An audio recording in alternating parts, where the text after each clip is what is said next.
there, and welcome to another Dave Does. Today we're checking out some Five Finger Death Punch, and the song is Darkness Settles In. Last Five Finger Death Punch song I did, I got lots of arguments back and forth about, actually I think I was on my Musician React channel, but that was all about them talking about the pandemic, face masks and all that sort of stuff. I can't remember what the song was called that I reacted to, but yeah, that was quite an interesting amount of feedback on that one. Now, I actually quite like Five Finger Death Punch, much to the annoyance of the people that on the last video I did about them, as they thought I was kind of a hater, and I actually wasn't. I actually like Five Finger Death Punch. I was just trying to get to the undertones of what the political speech they were trying to get across, that was all. I don't know anything about this one, Darkness Settles In. I'm looking forward to seeing what this is all about. As always, no pausing, no talking during the video. You get to enjoy the song, I get to hopefully enjoy the song, and I'll share thoughts and feelings at the end. Let's count it in, 3, 2, 1, and go!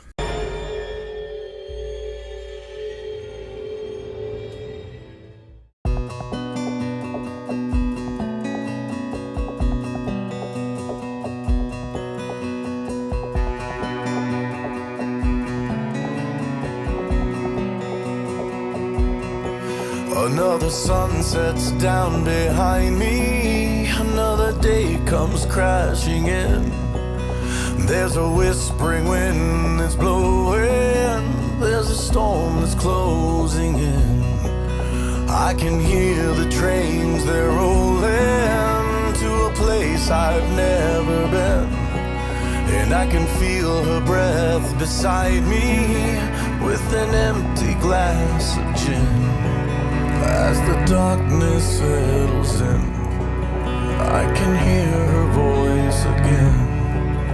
I can hear your voice again. I'm waiting for someone to save me, but everyone just runs away. I'm waiting for someone to change me, but no one ever comes. I'm breaking down the walls that cage me, but nothing ever falls in place. I'm waiting for the end to take me, blinded by the sun. All the ghosts that live inside me, always waiting in the wind. I can see through my reflection what I've become and what I've been. You see, your heaven doesn't want me, and your hell won't let me in. It's like I'm holding all the aces, but I know I'll never win. I'm waiting for someone to save me, but everyone just runs away. I'm waiting for someone to change me, but no one ever comes. I'm breaking down the walls that cage me, but nothing ever falls in place. I'm waiting for the end to take me, blinded by the sun. You can take it away, tear it all down, spit in my face, push to the ground. Look what I've become. I'm falling from grace, blooded and bound, taking up space, lost and unfound. Look what I've become.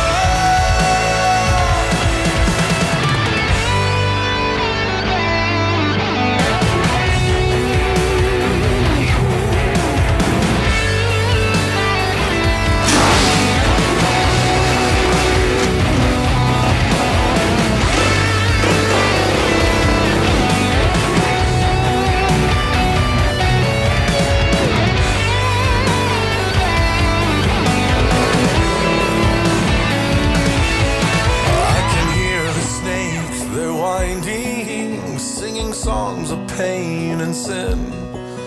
There's an anger overflowing from this empty glass of gin. As the darkness settles in, and the darkness settles in. I'm waiting for someone to save me, but everyone just runs away.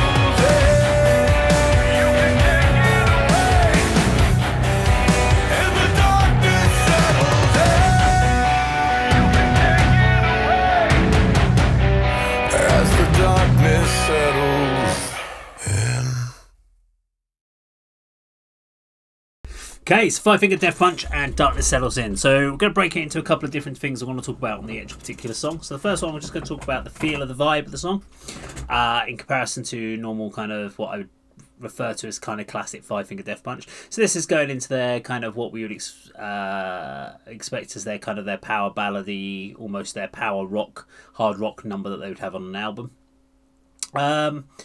And it's good. I really liked it. It doesn't have... Well, when it first kind of kicked in with the drums, I thought, well, this is kind of going to go in the same route that they all do. They kind of sound very similar.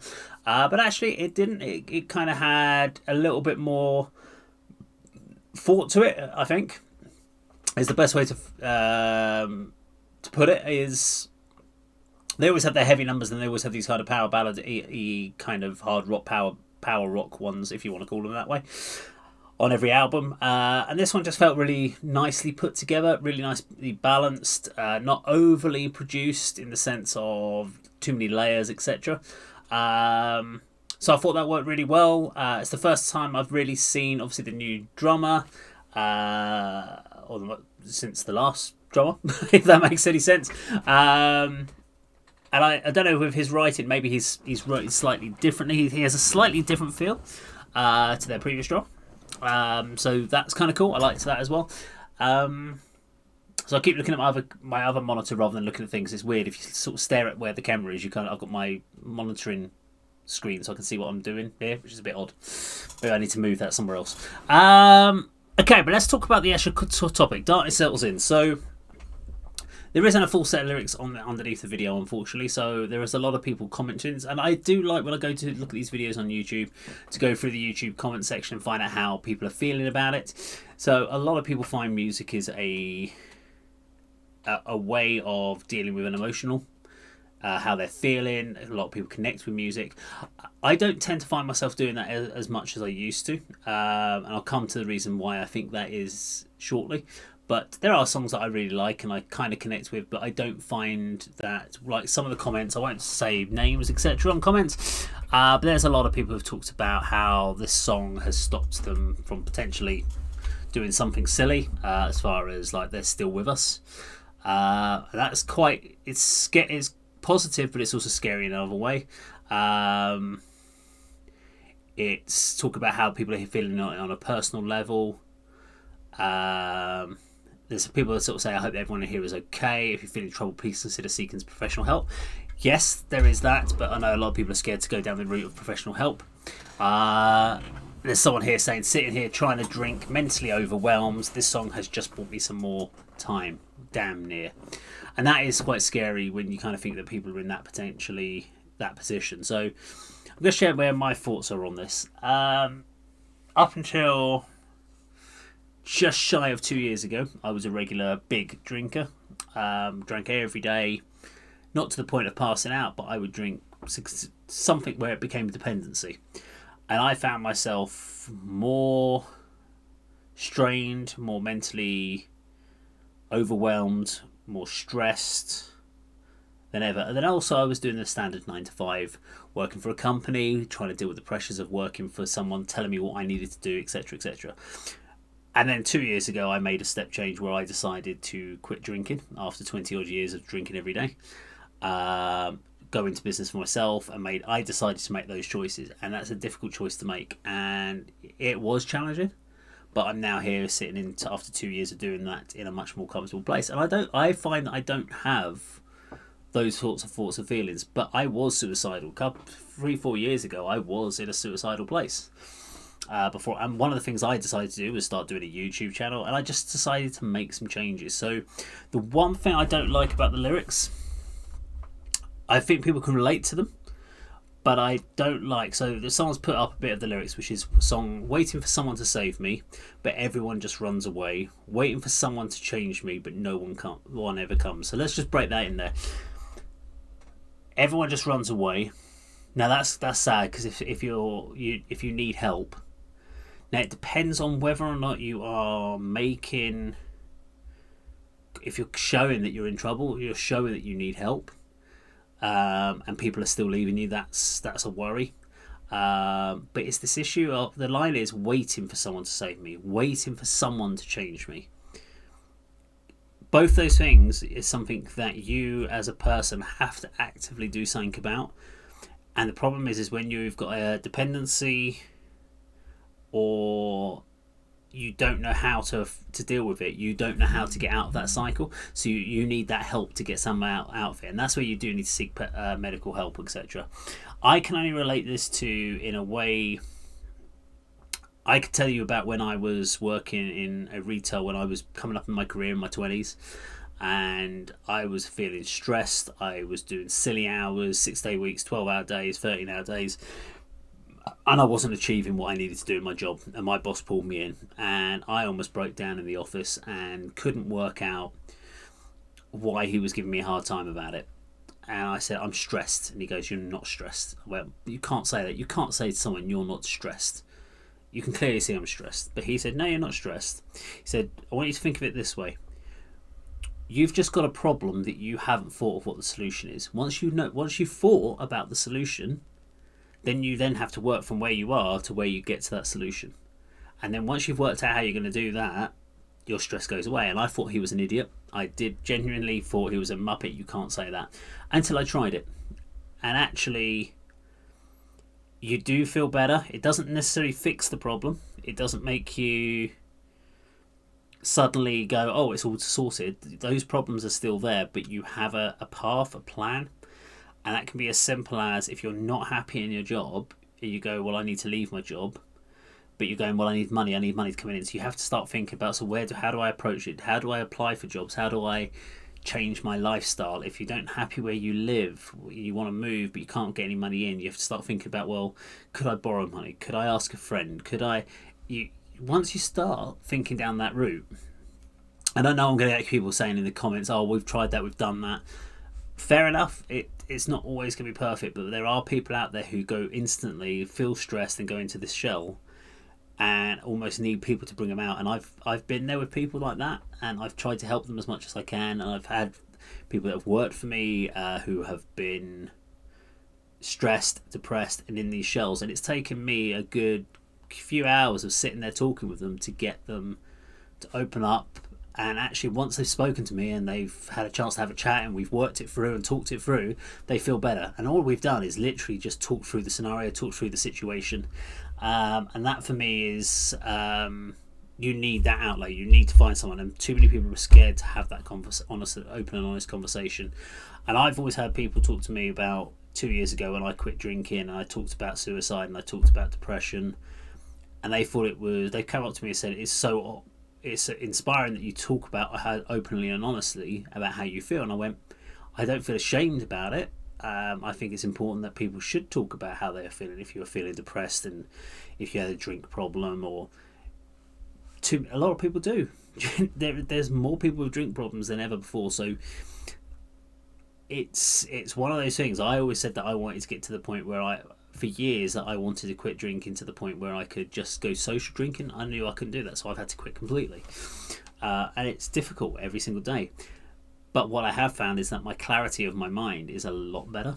But what I do find is if I drink a ton of coffee, and sugary coffee, which I do love, my stress levels go back up, my mind starts to go. So it's this dependency thing, and I think people need to think about that as well, as part of that journey. But the most important thing is get help, whether it's professional, whether it's personal, friends, someone out there. And if you don't have anyone close that you can talk to, you definitely need to go down the route of seeking professional help, in the sense of just speaking to a GP about it. If you can speak, or a doctor, depending on where you are in the world, but speak to people, get help. And don't be afraid about it. Don't feel ashamed about it, because there are more people that have got anxiety, depression, stress than don't. Trust me. I don't know a single person. I can't think of a single person that I know probably that doesn't suffer at to one of those factors, either on a daily basis or at least several times a week, that go through it. And most people will probably, whether they're medically treated, they were probably suffering from some form of depression. So it's about facing into that. And so that's why I was just saying about the song. It's great that people say they can relate to it and it's helping them. But the line, waiting for someone to save me, but everyone just runs away, waiting for someone to change me, but no one ever comes. If you're in that position and that's how you're feeling, think about what you can do to do something differently, because unfortunately nothing's going to change in that situation unless you actively make that change yourself and take that step. So hopefully that has helped someone. I'm sure there will be people that will give me some crappy comments in the section down below. Now if you feel you want to give me crappy comments, go ahead, but to be honest, you probably look like a bit of a twat. So I probably would suggest not doing that, because most people will then just turn on you, and that is just a really shitty thing to do. People don't need to turn on other people. Just, I think, be encouraging, share positivity, share support on the comment section is all I ask, please. Now, if you like this video, please do subscribe, hit the bell icon, like and share. Remember that, of course, is how Dave does it.